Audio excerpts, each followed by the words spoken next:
8h10 et c'est un montagnard qui est avec nous puisqu'on parlait de vacances et d'été à la montagne, Sylvain Tesson, écrivain, voyageur, j'allais dire explorateur de la vie et des humains. Merci Sylvain d'être là et surtout de nous offrir ce magnifique, alors petit dans le sens format, ouvrage, Un été avec Rimbaud.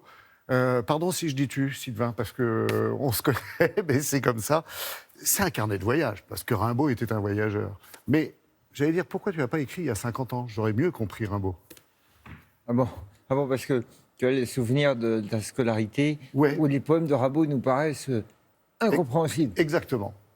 Il ne faut peut-être pas chercher à comprendre la poésie. La poésie, c'est pas de la pensée, c'est pas un discours intellectuel.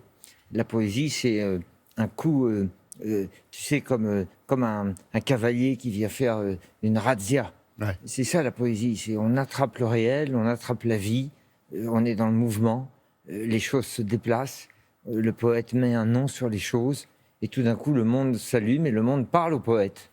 Mais j'ai découvert l'intensité aussi, la fulgurance du poète. Mais c'est ça, Rimbaud, c'est la fulgurance. Il veut trouver une langue, il a 15, 16, 17 ans.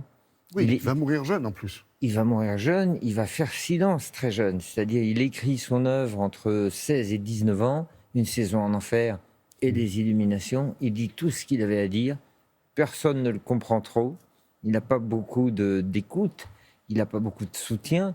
Il faut dire qu'il fait tout ce qu'il faut pour faire très peur à toute la société parisienne. Et puis, tout d'un coup, il décide de faire silence. Il part en Afrique. Et il va vivre sa vie sur les pistes d'Afrique, une vie d'aventure, une vie terrible.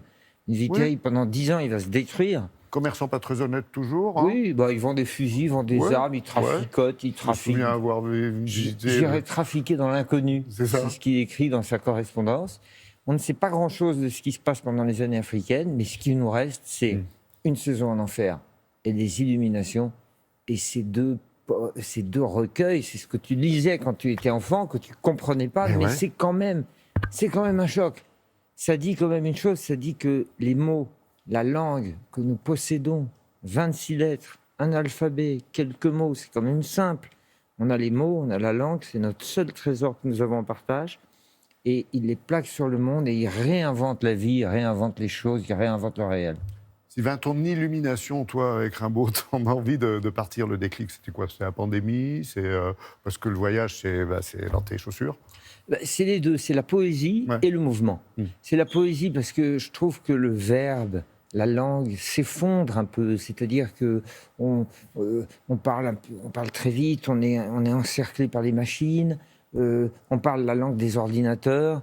Et parfois, malheureusement, les poètes nous rappellent qu'il y a quelque chose qui est magnifique, qui sont les visions de l'imagination. Et que plus les choses sont poétiques, plus elles sont réelles, bizarrement. Et puis, il y a le mouvement, tu as raison, il y a le voyage, il y a la route. Parce que Rimbaud, il n'a pas fait que se perdre sur les pistes du Yémen. Quand il était jeune, quand il était enfant, quand il était adolescent, quand il commençait à écrire des poèmes qu'on a appris à l'école, ma bohème, je m'en allais les poings dans mes poches crevées. Là, c'est un marcheur enchanté. Il part dans les chemins des Ardennes, il part vers la Belgique, il fugue. C'est ça que j'aime au début. Parce que moi, je me souviens de sa maison au Yémen, justement, où c'est plus du tout l'Arthur Rimbaud, effectivement, qu'on a vu même en images. Il y a l'ange et le démon.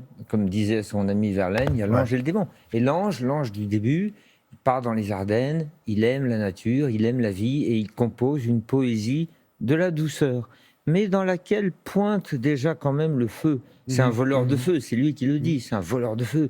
Il fait en fait un travail avec la langue qui va finir par l'envahir complètement, puisque quand à 15 ans tu commences à dire je vais inventer une langue et redire le monde, c'est que quand même le projet auquel tu t'astreins va peut-être te mener vers des ennuis. Oui, mais en même temps, il voulait être roi du monde, aussi. Mais c'est parce que la langue, le verbe s'est fait chair. Ouais.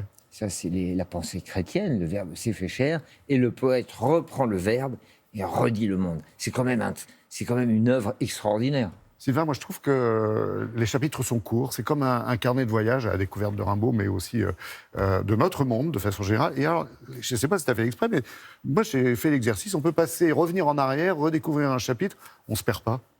Merci, c'est-à-dire que il faut dire aussi que la vie de Rimbaud, la vie de Rimbaud est une vie multiple. C'est-à-dire que c'est un personnage qui est multiple. Il dit d'ailleurs cette phrase incroyable « je est un autre », c'est-à-dire qu'il a en lui plusieurs vies me semblaient dues. Tu as l'impression qu'il y a un chœur, comme dans un chœur symphonique, avec des multiples instruments qui s'accordent, et il y a un chœur en lui, avec des voix, et tout à coup, il est le Rimbaud médiéval, le Rimbaud latiniste, puis le Rimbaud voyou, puis le Rimbaud voyant. Et c'est pour ça qu'on a cette impression de succès, de succession de vie et de succession de personnalité en lui. Tu as eu le virus?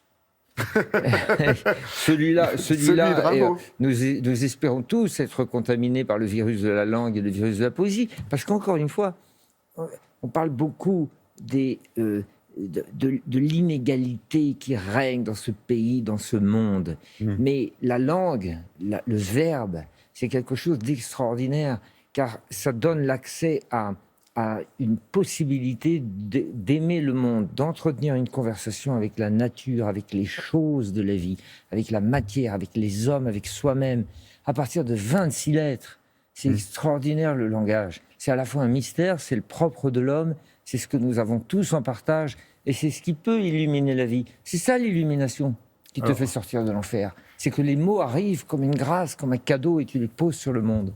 On pourrait passer des heures, c'est ce qu'on me dit dans l'oreillette d'ailleurs, tellement on est bien avec toi, Sylvain. Merci déjà. Je voulais juste parler de La Panthère des Neiges, parce qu'après le livre, il y a le film, le tournage. 3 mots, ça s'est passé comment? Je suis parti avec Vincent Munier et Maria Miguet. L'excellent Vincent.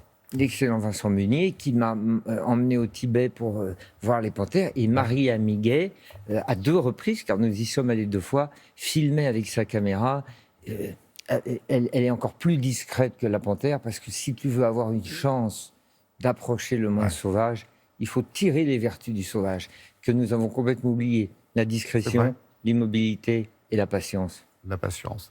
Vincent, qu'on salue, parce que franchement, il y a un vrai talent, et c'est un ami de tous ceux qui pensent du bien de la planète et qui ont foi en l'homme aussi. Le film sera présenté au Festival de Cannes, il faut le savoir, et il sortira sur les écrans à l'automne. Oui, c'est ça. Il sort à l'automne. Il s'appelle La Panthère des Neiges, un film de Maria Miguet. Et si ça peut donner un tout petit peu l'idée que les bêtes sont nos voisines. Oui. Elles sont nos voisines.